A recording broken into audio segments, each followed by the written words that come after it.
Aaron, it doesn't matter what my ass crack look like. Hey, welcome back, everybody. We are here in the Wrestling Paradox. It is Saturday night. We are back, and tonight is our topic night. And a lot of you guys are gonna be asking, Joe, why are you wearing the cease and desist shirt? That's for you, Cody Rhodes. I know Yep. you watch our show, and if you Yep. keep stealing our ideas, we're coming at you. All right. Don't do it, man. It's not a good look, bro. It's not a good look. All right, tonight, you know who's on the mic. We got myself and my man C. Chris. What's What up, up? Chris? What up? What up? What up? What up? And that is right, ladies and gentlemen. Since it is topic night, you know what that means. We got a special guest in the building. The one, the only. Oh, wait. I should give him the best there is, the best there was, and the best there ever will be. Hey, Aaron, what's up, Aaron? What's up? What's up? What's up, boys? How are you? How are you? Cheers. Yes, sir. Cheers. Happy Friday. Yeah. You guys are drinking alcohol. I'm drinking Red Bull. You know it's gonna be a fun night, it's right? all the same in the end, though. Yep. That's it. And tonight's, I guarantee these lists won't be the same in the end because tonight's topic is a little different. It's not the top 5 favorite tag teams.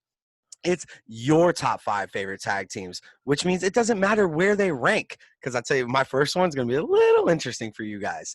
So we also want to hear who your top 5 favorite tag teams are. It doesn't have to be the best tag teams ever to wrestle. It's all about who you liked, who you watched growing up, who, when they came on TV, you said, Mom, get the fuck out of the room. I'm trying to watch them right now. They're amazing. And tonight, we are going to give you our list. So make sure you guys follow right here on the Wrestling Paradox podcast. Make sure you guys follow us on Twitter at Podcast Paradox. We have T-shirts up for sale. We have stickers we're sending out for free. Yo, there's no place you'd rather be right here on the Wrestling Paradox podcast. All right. So we're going to start off with my number 5. And that's the Miz and Archer. No, I'm just joking. It's not the Miz and Archer. Calm down. It's Jericho, baby. Jericho, every time they came out, look, you had the big dude, you had the smaller dude. One got fatter, one got skinnier. It's been a really weird time for those both. But those two, when they were wrestling together, it was that weird era in wrestling where not a lot was going on, so they had to do something different. They put Jericho and Big Show together, and they called him Jericho. I was attached to the TV every time they came out. I thought they were interesting. Jericho was a dick. Big Show was the muscle. It worked well. It worked very well, I thought. I thought they had great chemistry together. And, man, hey, if Big Show makes the jump to AEW, that's a big jump. I would love to see Jericho one more time. Probably not, but it was only good that few times. I can tell you he's not making the jump to AEW. He's not. Hey, he hasn't jumped in a while. So. Have you? Well, he has a 6-pack now. Don't you get it twisted. Oh, not twisted, but just he was once superplex off the top rope, Big Show. Now he's more weapon of mass destruction, Big Show. That was one of my favorite moves. He's also has a very successful Netflix show. Yeah. Is it successful? Because I haven't watched it. He does have a Netflix show. Yes, he does. Yes, it's successful. Okay. All right. It's successful. All right, man. So let's hear it. Aaron, who is your number 5? All right. So a little bit of my wrestling background. Been going at it since the late 80s. And I actually grew up watching WWF and GWF. There was a team in GWF, Booker T and Stevie Ray. And then they jumped over. They jumped over to the WCW and became the Harlem Heat. They first came out in jumpsuits, which was like the craziest thing you'd seen, and they just beat guys down one after another, after another, after another. Then they became managed by Sister Sherry, Colonel Parker. I think they did it at the same time. Yep. Low Key Big Hog. We all know about him. And they just went on to really revolutionize the industry, I thought, with their moves. Booker T did that front flip leg drop onto the guy, and they had that kind of like what the Heart Foundation does, the heart attack or whatever it was. But he did it with a kick instead of like the clothesline, like Brett used to do. So lots of energy, lots of fun. Great on the mic. Never had a bad match. Stevie Ray, 6'8", big bruiser, 300 pounds. So very believable. They got in the ring. You're like, oh, these guys are gonna fuck you up. So now that you brought up Harlem Heat or that team, how come Booker T flourished and Stevie Ray floundered? What I think happened there? He was a sack of potatoes. Meat and potatoes. Very good point, but I think that Booker T far more athletic, probably the younger of the Huffman brothers, and I think that he had the true breakout potential. He had the physique, he had the agility, he had the athleticism, the mic skills. Yep. And that's why he was five-time champion. I was just gonna Aaron, say that. if you're gonna do it, Aaron, you gotta give it to him, man. You gotta. I was next time I come back. I was actually gonna say that Stevie Ray didn't have the charisma on the mic. He just couldn't get his character over the way that Booker did. Yeah, I think that's why they needed the mouthpiece to start off, and then they broke up, and Stevie Ray went to NWO. He was one of 18 people there. NWO Black and White, and Booker T went on to TV champion, U.S. champion, world champion. Put Stone Cold out. Was the main reason why we have no more Stone Cold. King Booker. Just the legacy is huge, obviously. But number 5, Harlem Heat. King We're coming for you, sucker. Can you dig it, sucker? Hulk Hogan, we're coming. Oh, never mind. Sorry, it's a family show. All Coming right. for you, Ninja. Chris, where are you at? I'm going a little new school on this. I'm going to the Impact world, and my tag team, I think it's hands down in Impact right now, is the North, Ethan Page and Joshua Alexander. Alexander has an amateur wrestling background where Ethan Page, we've seen him before. All three of us seen him before. He's a brawler, damn good wrestler when he wants to be. And their finisher is the coolest finisher I think I've seen in wrestling right now. It's Alexander holds his opponent in a reverse fireman's carry, then flips him, and Ethan Page catches him, and it rolls into a spine buster. It is the coolest thing you can ever see. That's pretty cool. I don't watch a lot. Sorry, I didn't mean to talk. No, go ahead, Aaron. Go ahead. No. Go ahead, please. No, they hear me talk every week. Please, they're tired of my shit already. I was just going to say, is it better than a Canadian? All right, never mind. We're going to go ahead and cancel you off of the show. You are done. Get out of here. I don't know a lot about what's going on in Impact right now. They're wrestling in barns, and I don't know. So you're going to have to give me a little more on the North. Where'd they come from? Are they like, Canadian? They're Canadian. Obvious. No shit. Oh, that's what that's about. Thank All right. Aaron, I'm glad you're contributing to the show. Thank you. Absolutely. But yeah, no, they're damn good wrestlers. They play a both heel and baby face on screen. It's very weird, but it gets over. It gets over really good. One is a heel and one is a baby face? No, they play at the same time. Both of them play like a heel and baby face role. So they're like good cop, bad cop. No, but like they both like individuals. They both play both heel and. I'm just not getting what you're saying. I'm sorry. I'm just not getting it. All right. Calm down, sir. My number 4, I'm going to go with the Brothers of Destruction. Did Brothers of Destruction make anybody else's list? Because these guys, in my world, they're real brothers. In my world, one's been burned alive, one's dead. It's the greatest thing in the world. These guys, they're monsters, man. And how long? They didn't tag long, but fuck, it was awesome to see them tag together. I don't know. Maybe I might just losing it. I think I'm catching it early. Well, I think when you combine multiple world champion reigns, multiple times they teamed up, at any time they could feud with each other, they could get back together. Really a gigantic team of mass force brutality. They could each pick you up. They could each put you in a body bag. They could each light you on fire. They could each put you into the ground. I agree with your choice. Fantastic choice, Joseph. Thank you, sir. Welcome back to the show. Chris, no comment on my Brother of Destruction? I mean, I don't hate it. It just didn't make my list, but I will say that is probably one of the only single individuals that I know of in wrestling that was married to a mannequin. You are correct. Thank you. All Yeah, right. Cody, try stealing that one. Dumb bitch. Aaron, where you at? Number 4. All right, I'm gonna head to the great state of Michigan, and I'm gonna tag for my number 4 team, Rob and Scott, Rick, well, Rob was his real name, Rick and Scott Steiner. Very nice. Ham Cubes himself. These guys were the epitome of tag team wrestling. I thought Scott was the greatest wrestler I'd ever seen, probably up until like right post WWF, the first time run. Their outfits were vibrant. Rick was no nonsense, wore the headgear, you know, like made you think that and know that amateur wrestling was like where it's at. And these guys, every suplex that they released looked real. Every punch that they threw looked real. They were out to hurt people, legit. They were legit badasses.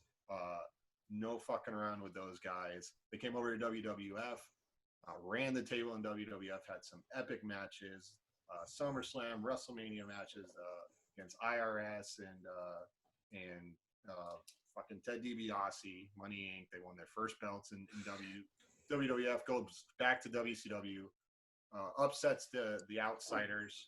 You know, that was like huge. That sold out. They were like the first team to beat the Outsiders when they were part of the NWO.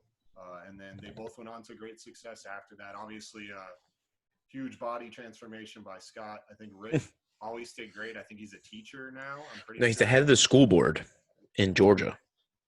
He's kicking ass and taking names and showing. I think he has really nice ears. I think he has really nice ears. If you like Harlem They Heat, have I to be. think they're probably great. No, his ears were always covered. That fucking thing gave him superpowers, man. I think so. Maybe he doesn't have ears. Maybe. That's All I know is he the guy. barks. The guy pissed on people after he won a match. Well, when you're the dog face gremlin, that's what you're supposed to do. 80s, 90s, 2000s, 2010s, they're still wrestling. They still look great. They're still going strong. They may not be tag team together right now, but definitely runs the longevity scale. You know, 4 decades of. Oh, definitely. I saw Scott at Gangrel's wrestling promotion in Dania Beach, and Scott Steiner showed up. First of all, something happened to his fucking chest. I don't know what happened to his chest. Same thing happened to Undertaker's chest. Same thing that's happening to Kofi's chest. It's really weird. They're all getting like this indent, like right in the middle. It's really disgusting. It's called the Big Show. Dude, bro, Jesus Christ. Maybe it's a big show. Sorry, I busted into my acapella there. No, but Scott looked great. I mean, Scott still moved. Like, he's got to be in his 50s, 60s. He's still moving around that ring really well. So that's definitely a credit to him. 50s for sure, but yeah, absolutely. So He's never allowed in WWE again, but hey, best of luck to you, pal. You know, exactly. Now, I have a legit question about your pick, Aaron. Is Sure. which era of Steiner Brothers did you like? Did you like the original WCW, the WWF, back to WCW? Which one did you think flourished more? I would say how I most remember them is from which is your favorite? Yeah, your favorite. 80s to just after WWE. Okay. And I thought, you know, I thought the Frankensteiner, the Hurricane Rado, whatever you want to call it, was the coolest move I'd ever seen ever. Yes. It's what made me fall in love with wrestling, and he could do it from anywhere, standing off the top rope, whipping the guy in, and then doing it, you know, so, and it looked real, and it was a finish, and that was, nobody kicked out of the Frankensteiner, and he fought Ric Flair, like, in singles matches, and it, you know, you could tell that he was going to be, you know, the guy, and, you know, like I said, their outfits stood out, you know, they're always vibrant colors, so, you know, Aaron, that plays a lot into it when you're a little kid, you know. Yeah, my number 3. My number 3 was the Steiner Brothers, so I have to take them off my list now. That was my number 3 team, and for me, it was that WCW era, where right around the time they beat the Outsiders and everything else. That's how I kind of remember the Steiner Brothers, because that's where I'm 30, 31, I think. I don't fucking know. Anyway, I'm into my early 30s, really early 30s. What's up, ladies? And for me, I grew up in that Monday Night Wars time. That's what was big to me. So I remember the Steiner Brothers in that era of, you know, right when they beat the Outsiders, and Scott turned on Rick and joined the NWO and became Big Papa Pump. And that's really why I remember them. I really wish his WWE career coming in and feuding with the Game would have flourished a little more. But like honestly, you look at it, like he was handed Triple H on a silver platter. Same thing with DDP. He was handed Undertaker on a platter. If anybody ruined their fucking moments in WWE, it was them. It was themselves. Like you're handed the two biggest stars in wrestling. Like his run was good, but it wasn't anything to remember him by. You know? I think where he went wrong. I think he was hurt. I think we heard Bruce talk about it. Mm-hmm. At length.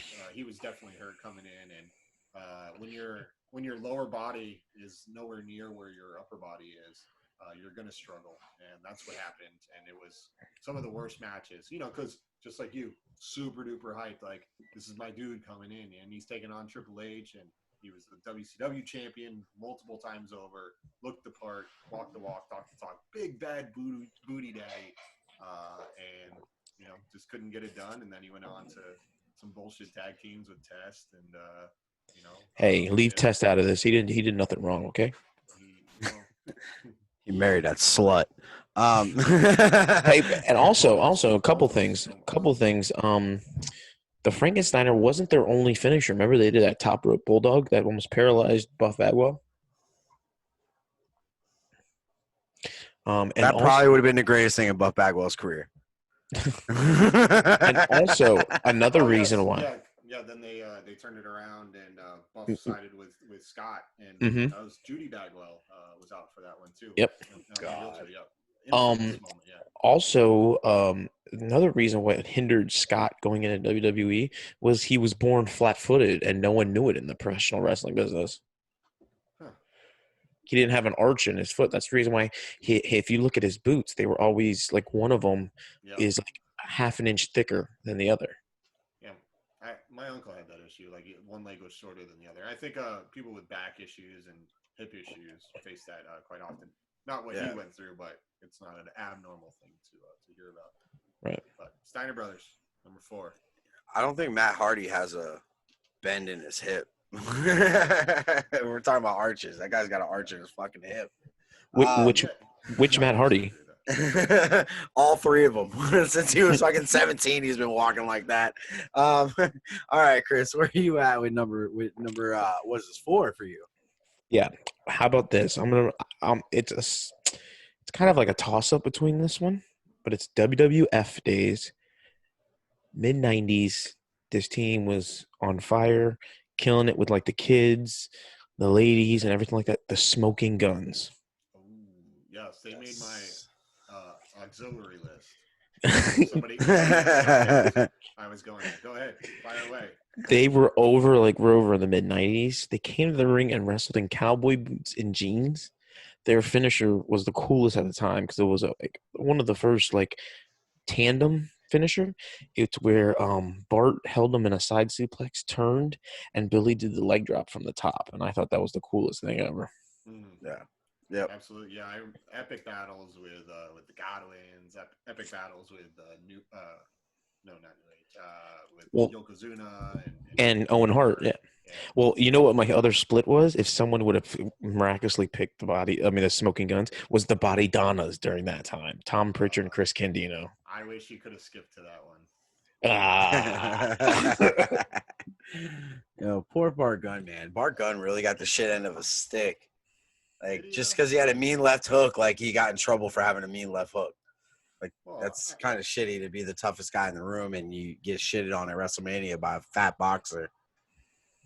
Well, I mean, I think he knew that he was getting into, and I think he couldn't have said no, as we've heard many times over about the WWE. You don't pass up on opportunities, and unfortunately, couldn't make the best of his opportunities. But I think that as a tag team force, fantastic, and as a singles wrestler, Billy Gunn, far superior, very athletic, super tall guy. I heard he could jump out of the building, and I think he's still going strong today, 56 years old, and still a six-pack, still his belly button pierced, and still showing his ass out there on AEW.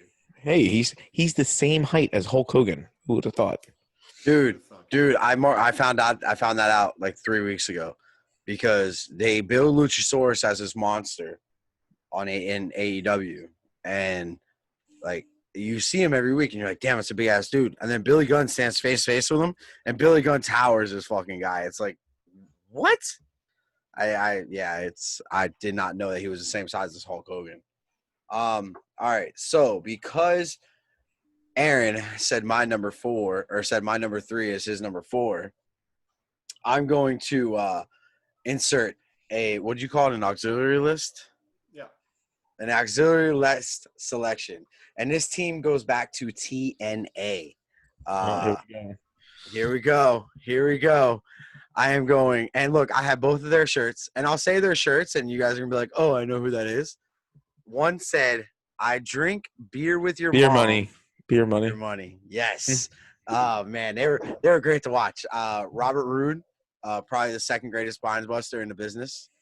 I might be in the minority there, but I think Robert Roode is amazing in the ring. And James Storm had a hell of a super kick. He was a big ass dude. Like there was a time there where they played their character so well, and Robert Roode, not Bobby Roode, like they call him. They need to change his name to Robert Roode, give him a mustache, and it would be amazing. Play him as Rick Rude's kid. Like that would be great. But there was a time there where like he was talking about retiring, and James Storm was trying to talk, and I was like sucked in. I'm like, dude, please don't retire. Please come back. Please. And then he showed back up at like Total Lockdown or some shit. But no, it was those two. When I watched them in TNA, they really were one of the few tag teams that pulled me in TNA. It was the Motor City Machine Guns with Alex Shelley and fuck him. What's his name? I'm blanking. Oh, Chris Sabin. Chris Sabin. I liked both of them. They were great, but Motor City, Beer Money really did it for me. They really brought me in. So. That was number 3 on my list, by the way. Beer Money? Yep. Wow. I got one that Chris got. Yes. This is Their great. finisher was DWI. It was a vertical suplex into a powerbomb combo, which I think that was another cool. I like tandem finishes in a tag team. I don't know. Yeah, no, definitely. But, yeah, I agree. So, all right. Cool. Aaron, where are you at? Where am I at? So my number 3, it's funny that they're number 3 because 3 is heavily associated with their name. Triple threat? As they are the best tag team finisher in history. That's 3D, the Dudley Boys. Transcended the business. These guys, straight out. What version of the Dudleys? Dudley, every single version of the Dudleys that have ever. Camo or tie dye? you start with the tie dye, straight out of Dudleyville, Big Dick Dudley, Sign Guy Dudley. You know, all these guys coming out, but these two stepped out of the shadows and really went to town. Really uber ultra heels. I played hockey with a kid growing up who got punched in the face by Bubba at a ECW show, and that's how I first heard about them and knew that these guys were legit. You know, Epic Battles with the Impact Players, the Gangsters, the Eliminators, Rob Van Dam, Sabu. You know. They win 3 ECW tag team champions. Some of their matches with New Jack were some of the sickest matches you're ever going to see. You go to WWF in 1999, huge onto the scene right away. You know, introduced tables. There's to this day, I say any team that can get the crowd up, that they're still chanting their names. Anytime that tables come out, you know, we want tables, all that good stuff. You know, they went to town on the old ladies in terms of Mae Young, probably one of the most infamous man-on-woman interactions in wrestling. Stacy Keibler through the table, Mae Young off the stage. You know, Epic Battles with the Undertaker.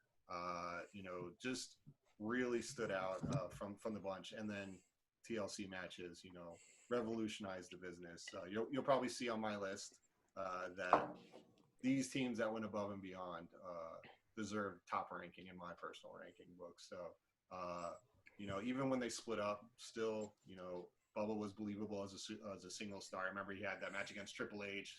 It was the same like when Jericho fought Triple H and Jericho won and everybody went nuts and the Dusty thing, you know, like all that stuff. But same thing with Bubba Ray, and then TNA runs and still going to this day. Great podcast, you know, great listen, great teachers. Devon, one of the great teachers, developers of great wrestlers now. So Dudley Boys, number 3. I have to agree with you on that. I mean, they didn't make my list, but I think the incarnation of the Dudley Boys in ECW when Bubba Ray, when they first started out, and Bubba Ray with the stuttering when he got on the mic, I mean, it was essential. It was essential. My name is Bubba. Bubba. And then he hits himself with that. Like, it was Dude, awesome. that whole time in ECW for the Dudley Boys, like I remember them like just shooting on fans, just being like, "You dumb slut," just out to some chick in the crowd, and everybody will pop, "Stupid slut, stupid." Like it was fun to watch. I remember it was the Dudley Boys definitely they made my list, but in a weird way, I should say. So I'll get to that part shortly. But yeah, the Dudley Boys are definitely up there for me. Sorry, Chris, you're in the minority and you're like, oh, I'm too cool to like the Dudley Boys. But go ahead, give us your number 3. I just didn't want to go in with everyone else. Like It's fine, Chris. Shut up. Come on, give me your number 3. Well, no, hang on. On a side tangent, Chris is far more in tune with today's product. This is probably his most favorite era of wrestling right now. He's enjoying wrestling more than he's probably ever has. Chris's number 1 is John Cena and The Rock. All right. Well, 100%. That's fine, but I'm just saying, like, he's got the knowledge of today's wrestling, where my favorite wrestling was of the early 90s, late 80s, when, that was just so a lot of my list is based upon that. And this was a pick your favorite list. So his reflective of his favorite teams are thumbs up, and we're learning more about these guys as he talks. Well, I can let you know. I I can let you know that my number 1 is going to surprise both of you guys. May not surprise Aaron that much, but it'll surprise you. And with that, ladies and gentlemen, that is right. Don't forget, Sundays right here, or every Saturday is our topic show, which is perfect for people like Aaron and like you who enjoy the older school wrestling, because every Saturday we discuss a topic right here on the Wrestling Paradox podcast. And every Thursdays is for our newer fans who are into the Wednesday Night Wars, like myself and Chris. So make sure you like and subscribe to this video if you made it this far. Wait till you see the rest of the show, man. This is going to get crazy in the top 3. Old school Saturday, bitches. That is right. That is right. It is Saturday night. We are here on the Wrestling Paradox podcast. Don't forget to like, follow, and subscribe to this video and our podcast channel. And don't forget to subscribe on Twitter at Paradox Podcast. All right. With that, Chris, give us your number 3. Well, since you already taken my beer money, I'm Give us going your our auxiliary list. Auxiliary list. It's actually kind of along the same lines, the same tag team. It's just months before, maybe even a couple of years before. It's America's Most Wanted. Okay. Yes. James Storm, Wildcat, Chris Harris. I mean, if you go back to 2004, 2000 to 2006, their pay-per-view matches where you have Lockdown versus Triple X against the Naturals in 2005. Like, Chris Harris did not know his boundaries when he would gig himself. He would just start from like one side of the hairline to the other and just like pour blood. Yeah. He would lose so much blood to where you think this guy would pass out, and he's still hitting super kicks, dives off the top rope, and shit like that. It was awesome. Yeah, no, definitely. That was James Storm was in some pretty good tag teams. I mean, even when he was teaming with Gunner towards the end there, the solid TNA run. Because look, if you're a wrestling fan, you have to give TNA credit. Back in like from I don't know, it was the early years. What was it, 2002 to like 2007 ish, around that that 5 years of TNA. There was this point there where they were top notch. Like, you have to watch them.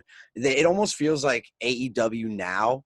But I'm hoping with the owners that AEW has who are actually wrestling fans, they're going to make better decisions in the long run here. So with me, you're right. James Storm, like I said, he was in some great tag teams. So I don't know. I'm a fan. I'm a fan. Good choice. Good choice.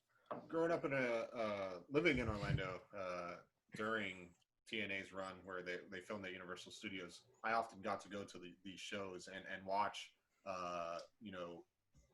Jay Lethal, AJ Styles, Elix Skipper, Petey Williams, all these guys come up as phenomenal X Division guys, and then their tag team division in TNA, early TNA, when they were on Fox, the Best Damn Sports Show. That's how these guys got their names. And phenomenal tag team, which it was a little bit surprising, that to see Chris Harris kind of just drop off the map. Just falter. He faltered in WWE. He goes to NXT, falls flat on his face. James Storm goes to NXT. Did all right for himself, but just wasn't the right fit. But in terms of their teamwork, especially against Three Live Crew, yeah, R-Truth or whatever, Ron Killings and Billy Gunn and what were they? VKM. They had great matches against all those guys. Val Kilmer Mafia. Something like that, but it was VKM. Yeah, Voodoo Kid Mafia, by the way. That's right. A mockery of Vincent Kennedy McMahon. No comment. I plead the fifth. So You're such a mark, Aaron. You're such a mark. Yeah. What are you gonna do? Cheers. Cheers. All right. So now we are moving in. What is it? Number 2? Yep. Are we at number 2 already? Man, oh man. This is gonna be tough. I'm gonna go my number 2. Has to be 2 very different guys. And they just, if you think 97 to like 97 to 2000, 3 years, these 2 guys really kind of molded the show together for WWF in that Attitude Era.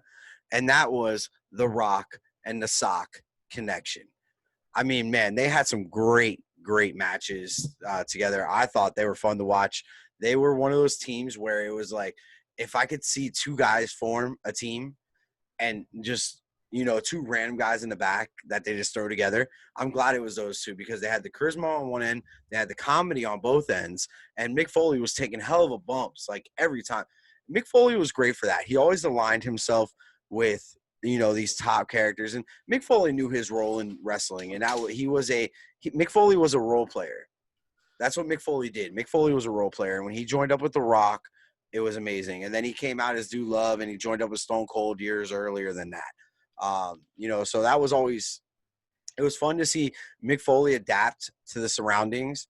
And when he got in the ring and wrestled with The Rock as a tag team, he only gotten better than what he was when he was just a singles wrestler getting thrown off the Hell in the Cell. So the Rock and Sock connection are making my number 2 spot. I don't know. I might be crazy. Aaron, am I crazy, Aaron? Well, definitely not crazy. Definitely worth the consideration. I mean, I don't think they have the longevity. Sure, they have the single star appeal. They have the superstar appeal. They were fantastic. I think you were short. I think you were selling Mankind a little short there in your synopses of him and where he was before he got with The Rock. A role player? He was exactly a role player. He's admitted that himself. Dude, Stone Cold, The Rock, Shawn Michaels, Undertaker, Triple H. These are 5 guys right there that carried the show. He was a role player. I mean, he said it himself. He knows his spot. I'm sorry. Go ahead. I mean, I've read his books, and I don't remember him saying he was a role player. I think that this guy main evented many shows with Shawn Michaels, with The Undertaker, was a world champion with The Rock, some of the world's most brutal matches with Triple H. You're not a role player when you're headlining WrestleMania. If you've headlined a WrestleMania, not a role player, sir. Where is he headlined WrestleMania? What WrestleMania did he headline? He was in a 4-way. Him, Big Show, Rock. Oh, so 3 other people headlined WrestleMania. He didn't headline in a one-on-one match, right? Okay. You know how silly you sound right now? You know who headlines WrestleMania? Undertaker headlines WrestleMania. The Rock headlines WrestleMania. Triple H headlines WrestleMania. Shawn Michaels headlines WrestleMania. Stone Cold headlines. Brock Lesnar headlines WrestleMania. Mick Foley did not headline a WrestleMania. He just happened to be in that fucking match because he was in Linda McMahon's corner, or Linda McMahon was his pick. But there was 4 people in the match, 4 people on the WrestleMania, I think 15 or whatever, 17, 19, whatever it was. Fucking poster, him, Big Show, and then the 2 other guys. But I'm not knocking the 2 other guys. Like Rock and wasn't it Rock and Steve Austin or Rock and Triple H? There was a McMahon in every corner, so that's probably what it sounds like the Rock and Triple H. but I'm just saying, his vignettes with Vince McMahon, Mr. Sacco, all these fantastic things about Mick Foley. May have Now, said hold he was on, a hold role on. player, but in my mind, not a role player. Hold At on. the top You're tier. taking it as I'm taking a jab at McFoley. No, far from it. Was McFoley a huge staple to the 90s and 2000s of wrestling? Yes. Did McFoley put his life on the line for us every Monday night? Yes. Did he do everything great? Yes. But was he the superstar? Was he who everybody talked about? No. They talked about certain guys. They talked about top guys. Mick Foley disappeared for a little bit, came back, then he came back as someone else. He went over as 3 people and got eliminated in less than 30 minutes from the Royal Rumble. He wasn't the top player. He wasn't one of the top guys. He was a great character. Yes, he was a great character. He brought so much shit to life for all of us. God, your arms look amazing in that tank top. But he was who he was. He knew he could help everybody else. But he was never – that's why when he won that one time and WCW called it out, like, all right, it was a great win. Everybody popped, but okay, Well, hang that on. was it. You can't short sell a top 3 pop of all time. Oh, yeah. That happened when he. I'm not short selling it.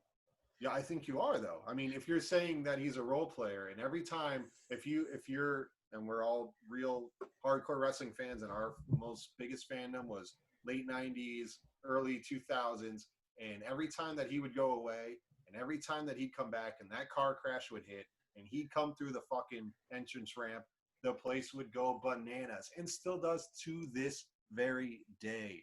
And Mick Foley, never a role player, sir. Never a role player. I want to role play with Noel Foley. That's what I want to role play with. I can. Well, can I talk on this? Can I speak on this? Oh yes, please give us your enlightenment. I'm just gonna let you know that he was mainstream and he was over before he got the WWE or WWF as Cactus Jack. He was over in Japan. He was over in WCW. But you say he's a role player. I look at him as a he's leading the pack, or he might be second in line, because even though he didn't main event WrestleManias like solo and everything like that, anytime he stepped into the ring, the next day you would tell your friend, "Did you see what Mankind did last night? Did you see the bump that Mankind took last night?" So I think even take the role play out, take the the championships out. It didn't matter what The Rock and Stone Cold did. It's, hey, Undertaker threw Mankind off the cage last night. Yeah. So it just didn't. It doesn't matter if it's a role player or not. So like, I guess to Aaron's point, what he was trying to say is, you had 2 solos that during a time frame they didn't have a lot of tag teams, so they put them together.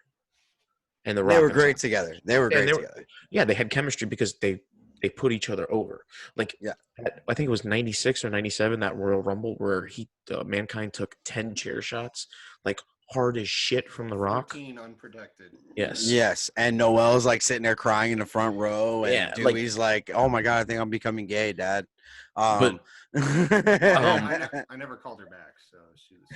That's the Frank the Clown got her now. Fucking loser. But Joe, to your rebuttal is, if he's a role player, he's not taking 14 chair shots, because no one talks about, hey, did you see The Rock give the 14 chair shots? Hey, did you see Mankind take the 14 chair shot?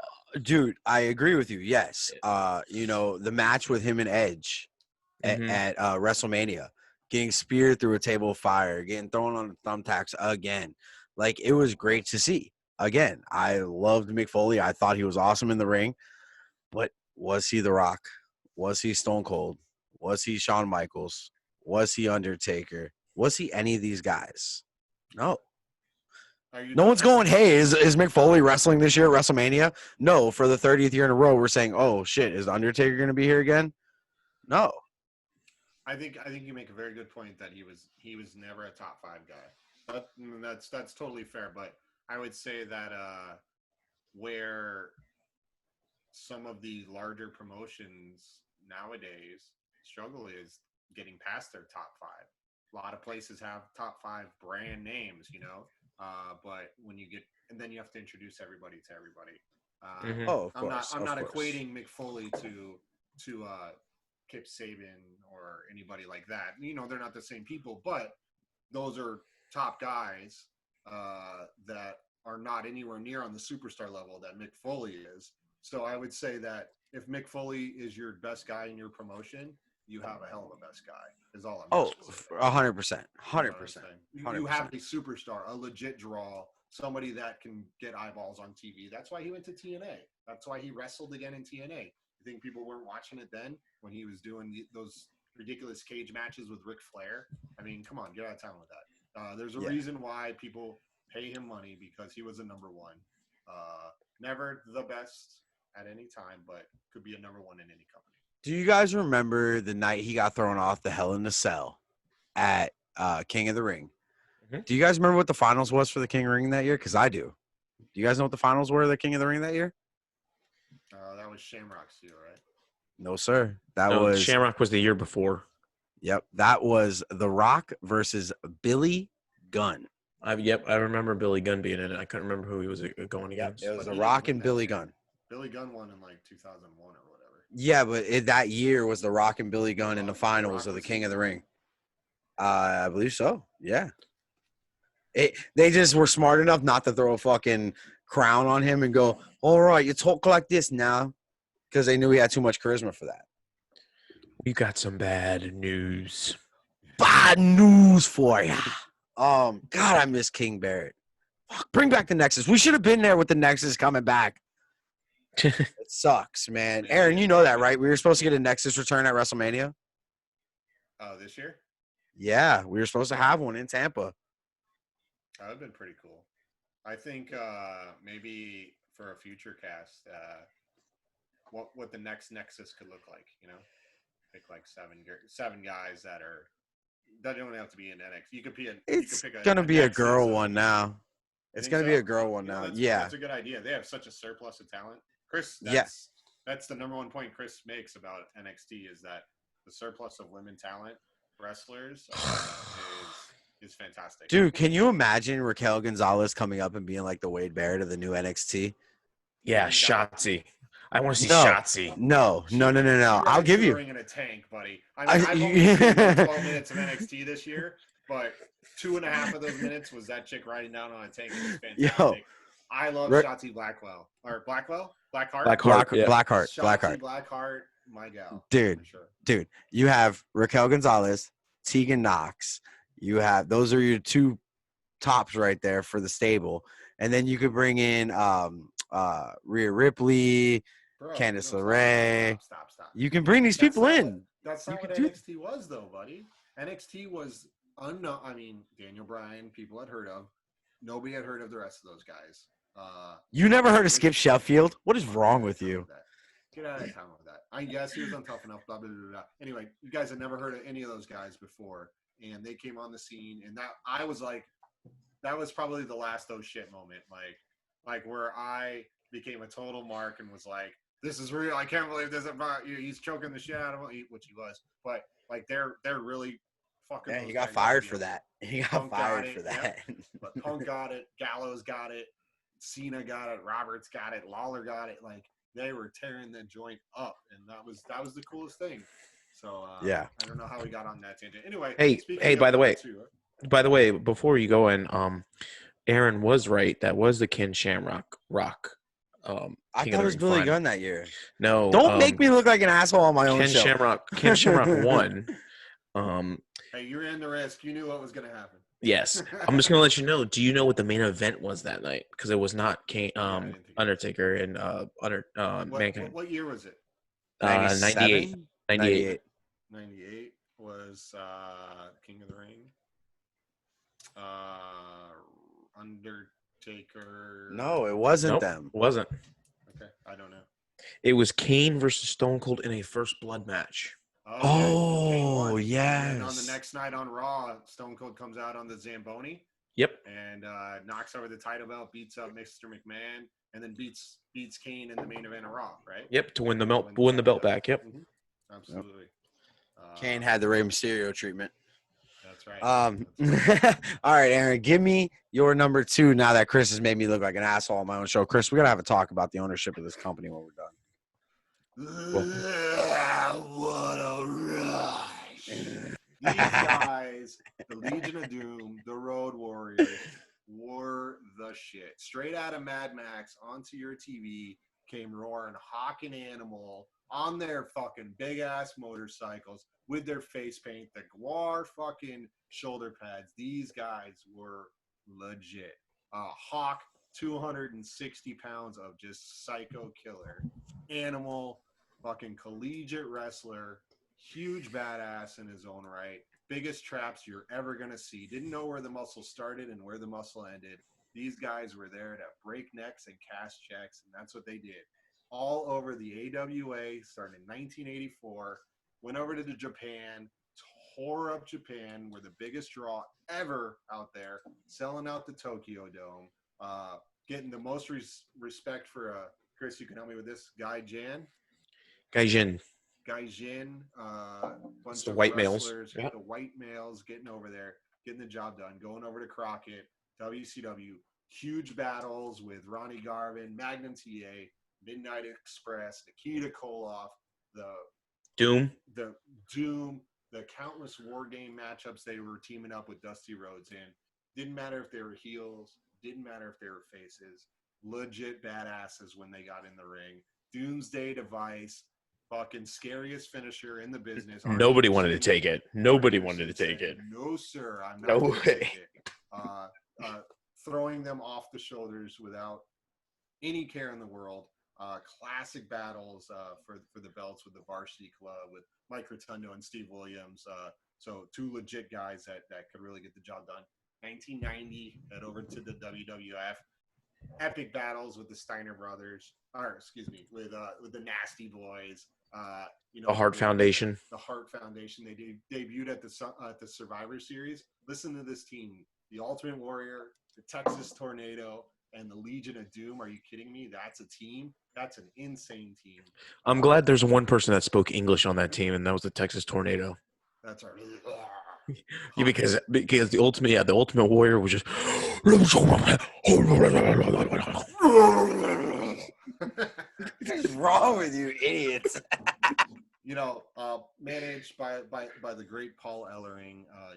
Both these guys, big bruisers from Minnesota, head to New Japan after WWF. Dark Side of the Ring, great episode about the Road Warriors, Legion of Doom.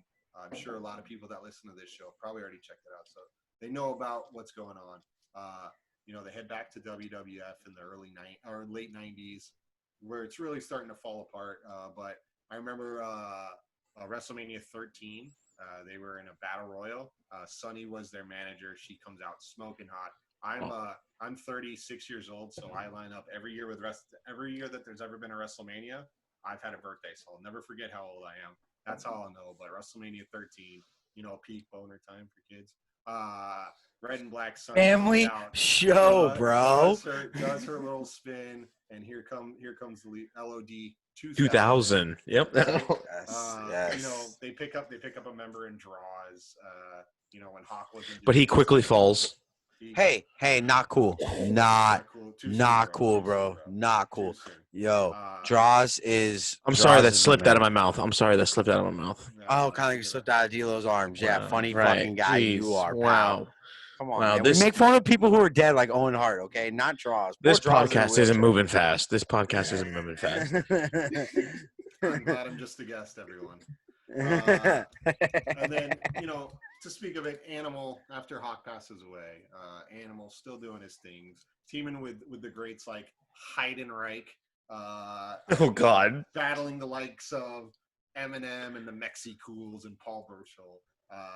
But WWE Hall of Famers 2011 class, second best of my tag teams of all time. What a rush, the Legion of Doom. Sorry for being so long-winded. Wait till No, hey, dude, look, fuck it. We try to keep our shows to like an hour long, an hour and 1 minute, whatever. We're hitting like an hour and 15 every week. So you know what? This one's a little longer. Your cousin can enjoy the extra ride to work with it. It's cool, man. I'm all about it. We're going all night, people. Yeah, we're going all the way here, man. We're going all the way. Pay your parking tickets, people. Yes. I'm sure he's gonna love that. What's up, Mike?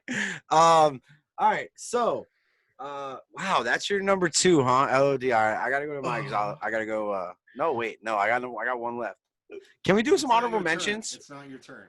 Yeah, I'm saying no. Can we do honorable mentions at one point? It's your show, Bubba. I'm Hey, here for the hey, ride. can I give my 2 before you start That's what talking I was honorable saying. mentions? He's it's that Red Bull talking, bud. No, it's a premature ejaculation stage. Oh, so and my number I'm 2. pulling an animal over here.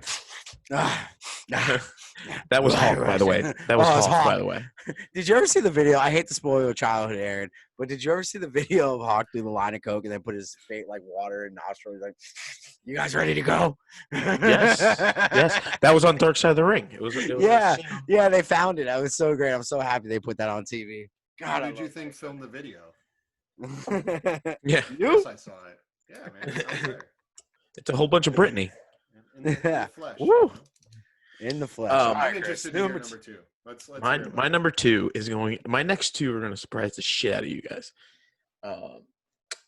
These 2 scared the shit out of me when I was younger. Though they never won a lot, they brought the fight every show. There's a whole bunch of stories on how tough this one guy is. I know where you're going. But the Faces of Fear, Ming and Barbarian. Yes. In WCW, they never won. And the noises that Ming made when he would punch somebody, or it's like, it's like, it was just the craziest thing ever.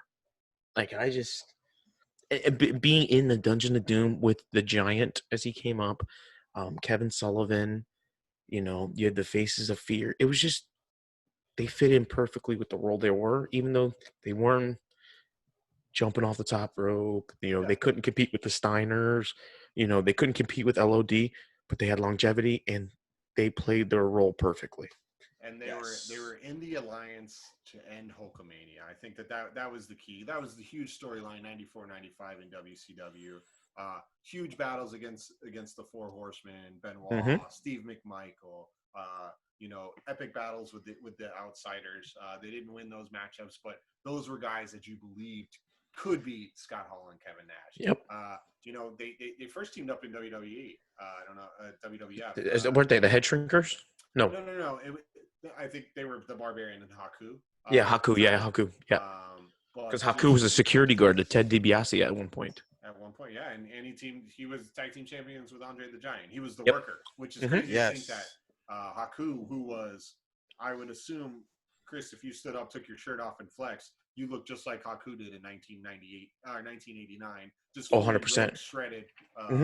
And oh God, I'm blind. Goodness.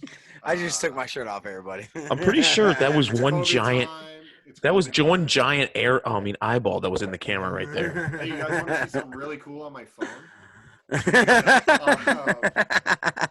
Anyway, they were managed. I think Bobby Heenan, both managed. Jimmy Hart, I think. Oh well, WWF. WWF it was Bobby Heenan. Yep. Yeah, but you were very right about that in WCW. So a pretty cool legacy that they had, and I could definitely see why, as a favorite tag team, not the best tag team, but as a favorite tag team, definitely a team you can believe in.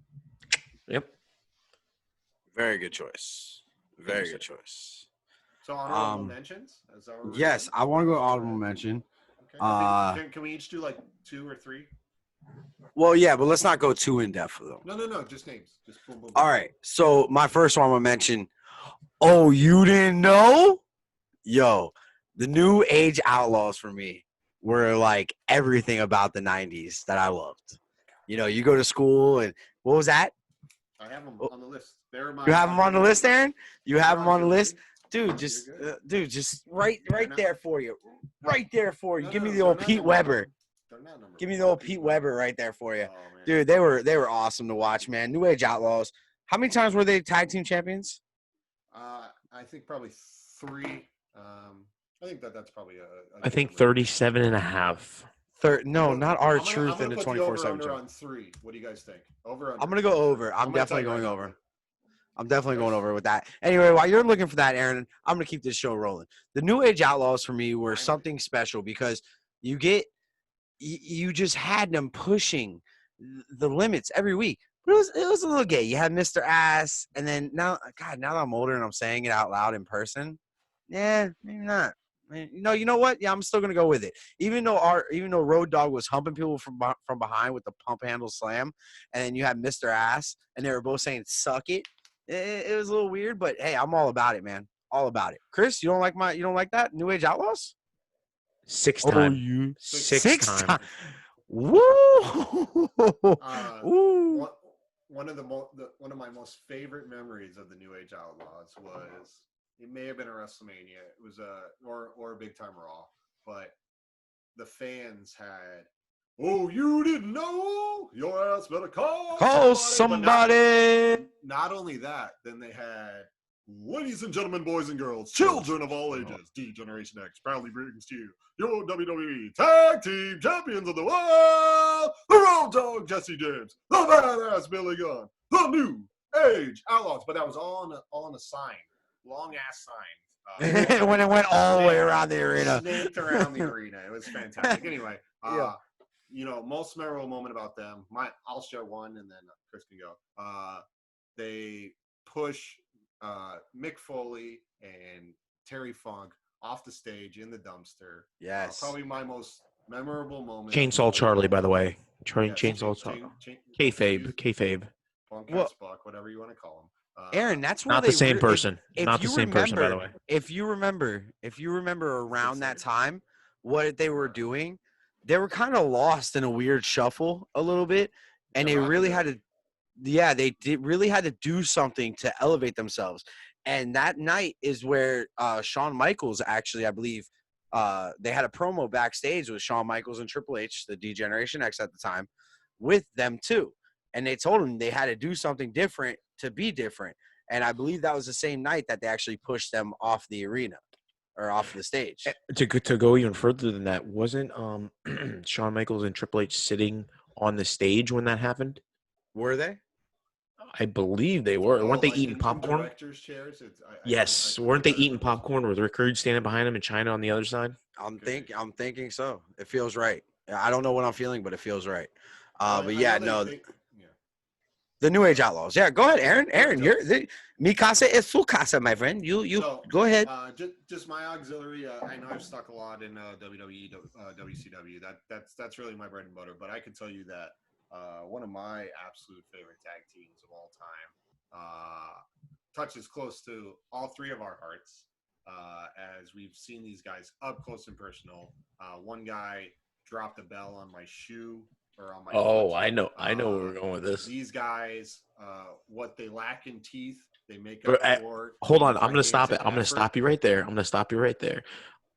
I am very surprised that this team is on your honorable mentions list. Well, I can understand why.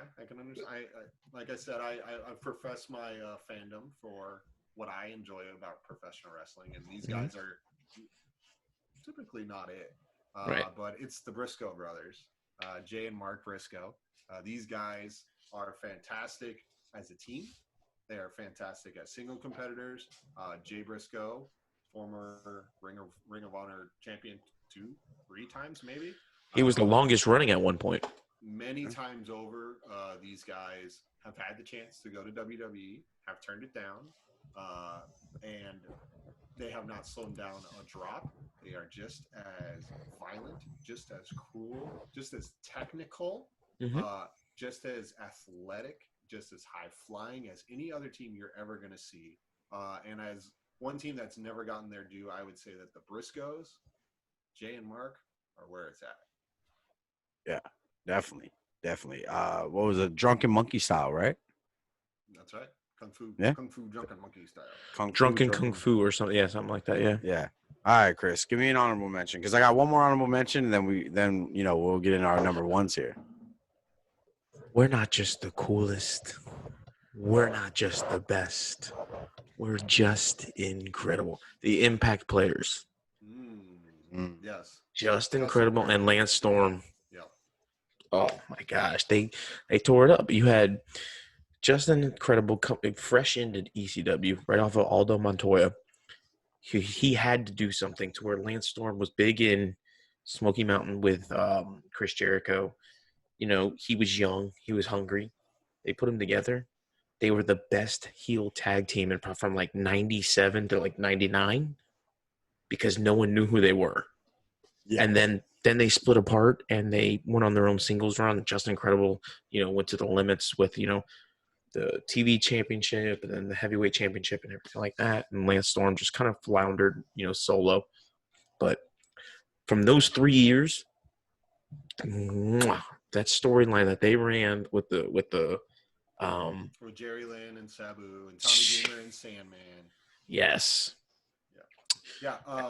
Big time. They were brought around by the franchise, Shane Douglas, because he had to retire. He was having those neck issues, and so he brought those two forces together. And like you said, in the late '90s, they were definitely dominant force in ECW, and then they came to WWE as a part of the Alliance storyline.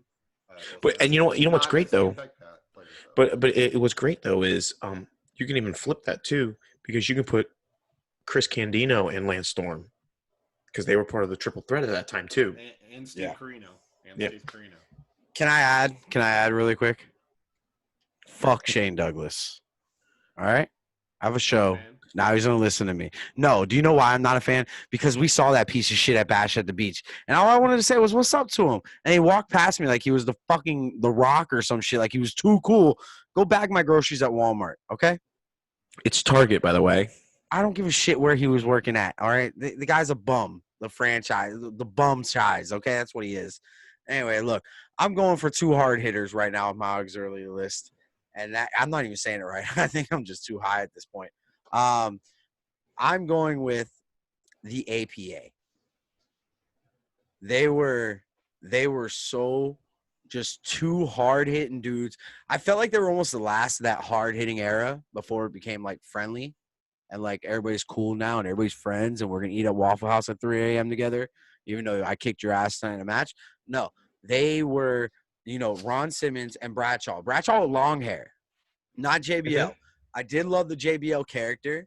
I love that dickish, heelish, I'm better than you, I make more money than you. That character was awesome. But to see Bradshaw at the clothesline, Bradshaw,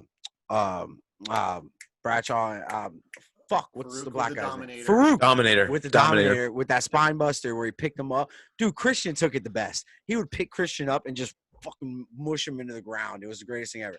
But no, that was one of my favorites right there. So that's not my top. My top's in that era, but that's not my top. Yeah, absolutely. Acolytes, where it's at. Former world. They were mercenaries. People would just pay them. They ended Public Enemy. I was right there. That was going to be the one thing I was going to chip in. You hit it right on the head. Those guys were. You didn't want to fuck around with those guys, no. Regardless of how you feel about JBL. Do you remember the chair shot that he gave to the Mean Street Posse?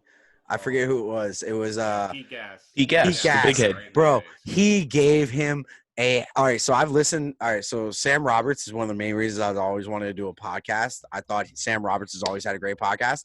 And he had Pete Gas on there one time. And Pete Gas was talking about that chair shot. And he's like, bro, I wasn't right for like 3 weeks. And he's like, the very next week, I had to go back in the ring against him. And it was the Lugs boot of the week. So he had to get hit in the head with a chair again. He says he hasn't been right since. So, all right, Aaron, what's your final auxiliary list before we get in our number ones? Oh, no, I don't have one. Let's go to number one. No, all right, number ones. Mine's a 3-way tie, and I told Chris whoa! I had one. Whoa! Sorry, spoiler alert. You go last. I go last. You go last. No.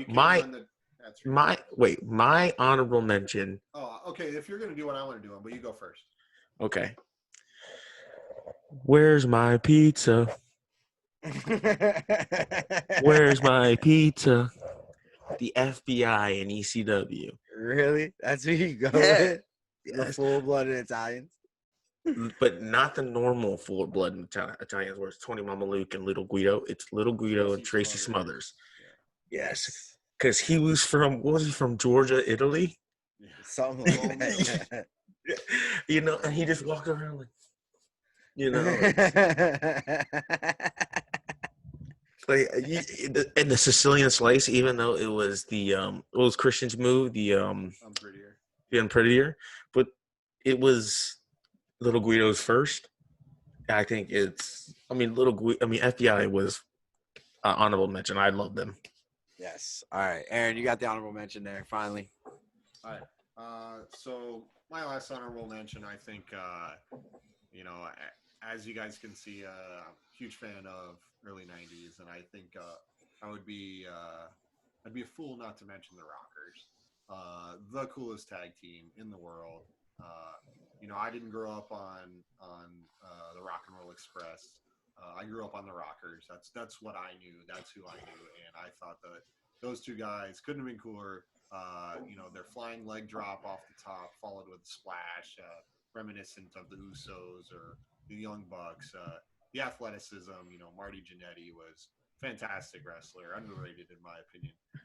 Shawn Michaels obviously went on to be top 5 wrestler of all time.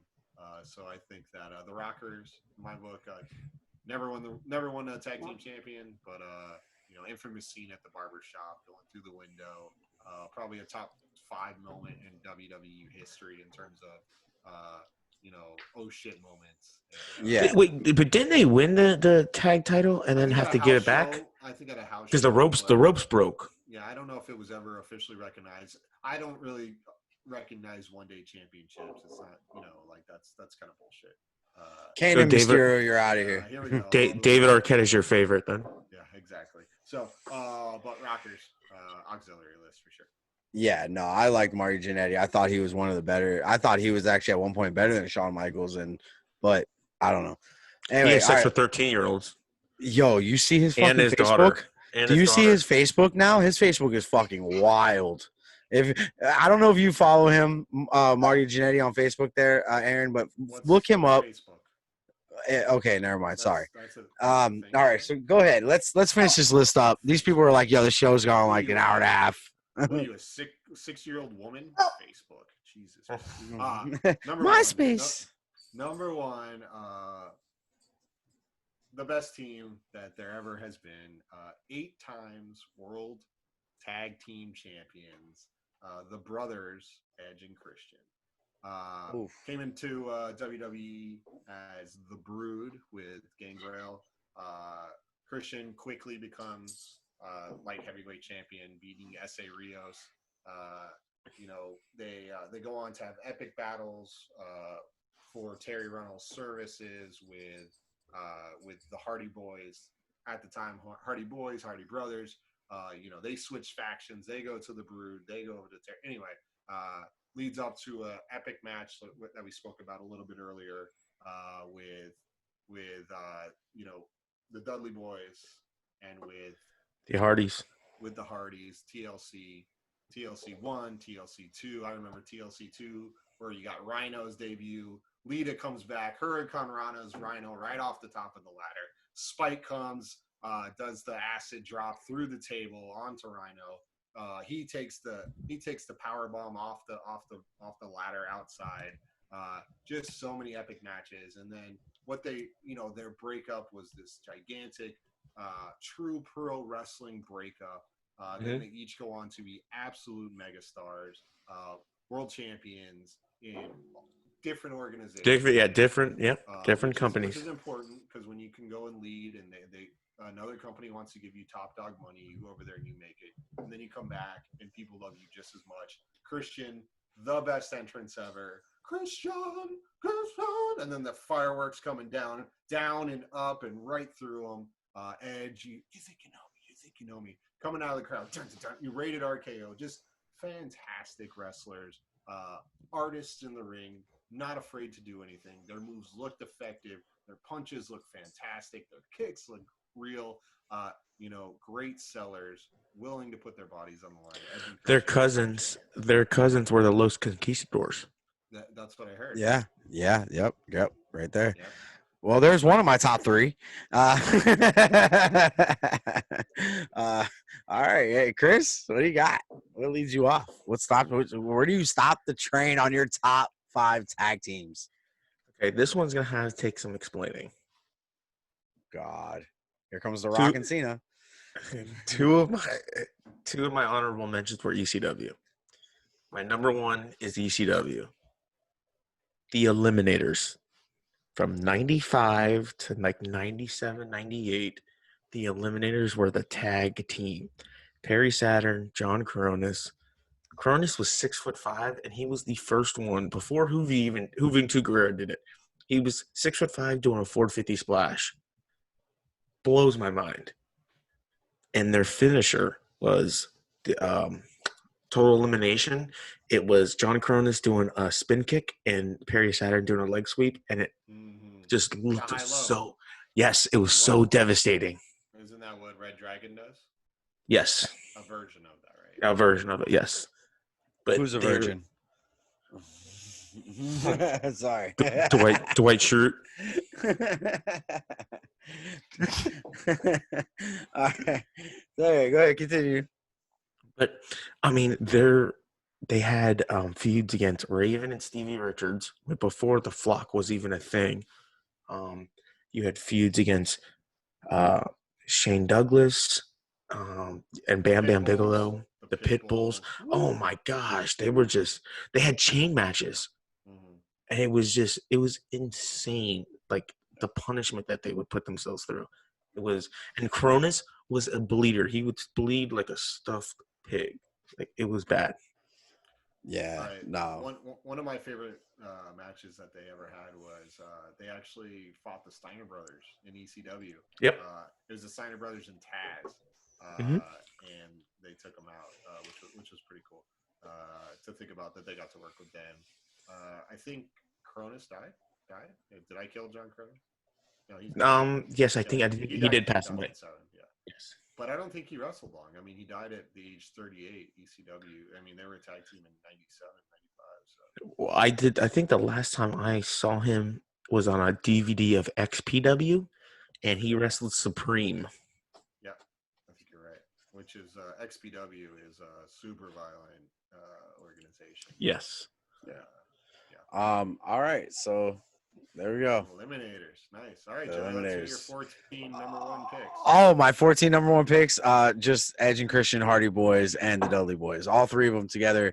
I was into all three of them. And obviously because of the TLC matches, but, dude, it was great to see each one of them, like, work off of each other, and they kept pushing themselves up the ranks in that tag team division.